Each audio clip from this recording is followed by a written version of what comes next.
welcome to the Center for Philosophical Naturalism. What is Existentialism class 4 of 4? For this class, we read Existentialism for Dummies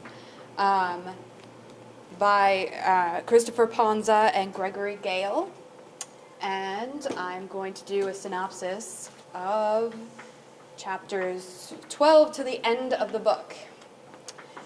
Chapter 12 was called Fear and Loathing in Existential Politics, and it asked questions on whether or not existentialists are particularly political. Do they come to a certain conclusion on politics and are affiliated with certain parties? And is there a connection between Nazism and existentialism? Existentialism is a very big umbrella of a term that encompasses many philosophers and different types of thinking about human existence. Existentialists run the gamut, but the early existentialists were more mystical than political, according to Ponza and Gale. Kierkegaard and Nietzsche were more concerned about how one should approach their everyday existential struggles than policies in a broad sense. Later existentialists like Heidegger and Sartre were more interested in politics as they looked to synthesize existentialism into a more rigorous and at times cohesive philosophical movement. There have been many accusations about Nazism and existentialism. Some are unfounded and some have connections that are fuzzily understandable. Nietzsche is often charged with being a Nazi or inspiring Hitler. Nietzsche was not a Nazi. In fact, he was dead before the Nazi Party had even been established. But his philosophies are easily misinterpreted, especially when taken out of context. Heidegger, on the other hand, was a Nazi, but it seemed to be more of the promise of a life that returned to the roots and got rid of alienating technology that he wanted to be a part of. Not to excuse Heidegger, he should and could have renounced his decisions, but did not. The book also comments that no one has ever been able to connect his philosophies with Nazi ideology coherently. However, he also had a denseness to his philosophy and his writing that made that a hard factor to connect the two. Chapter 13 is called Existentialism and Other Schools of Philosophical Thought. Here the dummy books talk about where existentialism fits in, and at times when it's more popular and the ways in which existentialism still influences us today. Analytic and continental philosophies are discussed, with analytic meaning breaking down problems into smaller pieces and using more of the science-based methods, and continental meaning an overall approach to problems taking into consideration things like literature and politics and society in general. These two modes of thought give very different answers to one universal, or give very different answers. One is universal and objective, and the other is contingent, political, or historical. The Dummies book tells us that existentialism leans to the continental side of philosophy. That is the synthesis and not the scientific side. A callback to the ancient philosophers that were more concerned about big questions than maybe specific technical ones. Chapter 14 is called Doing Psychology the Existential Way.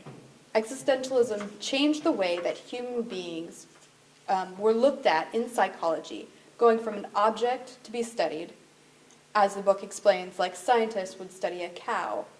The third wave, as opposed to the first wave with Sigmund Freud, or the second wave with behaviorists, was called Existential Humanism, wave of psychology. The book says on page 310 that the existential humanists saw humans as irreducibly unique and individual, and therefore not fully understandable in terms of general laws. They saw that the human was creative, possessing of free will, striving for goals, and the fulfillment of potential, and strongly craving meaning and significance. This was a step away from previous thinking that discussed actions as being based on instincts or learned reactions or simply unconscious factors. Chapter 15 and 16 are suggestions of movies and works that have existential themes. One thing that I learned about myself from this reading is that one thing I guess that I found interesting about this reading anyway was the idea that existentialism came from the continental side of philosophy and not the more scientific side of analytical philosophy. It reminded me of a question posed by Brandy, previously my philosophy professor at PCC, who came to one of our other meetups. She commented or she asked us why a naturalist group would come together and discuss existential philosophy if we, one would assume, are more analytically minded. That question is one that kept coming up in my mind when I was reading this, particularly chapter 13 in the Existentialism for Dummies book. Why is it that I find this philosophy so fascinating? When also that I find science in general is the best way to determine something that happens in reality. Be able to decide what is fiction from nonfiction. I still don't have an answer, but if I was to venture to guess, it would be because it opens up many possibilities for who I can become, with also, in general, not invoking the supernatural, although occasionally Kierkegaard and some other existential philosophers do. It, however, is not the central concern, usually, of existentialist philosophy. My existence and freedom are the central concerns. A first-person look into a world that I try to see otherwise objectively. Maybe this philosophy allows me to see myself as both scientist and the poet. Thanks. Oh, thank you.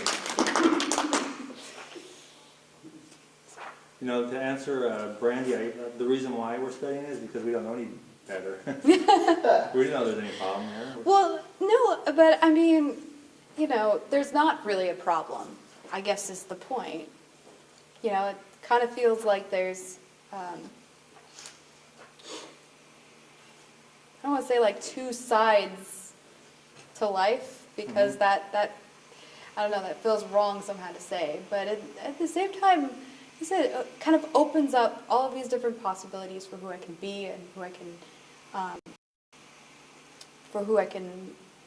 for what I can do as far as thinking of myself as a subjective person and not just, you know, being in the world.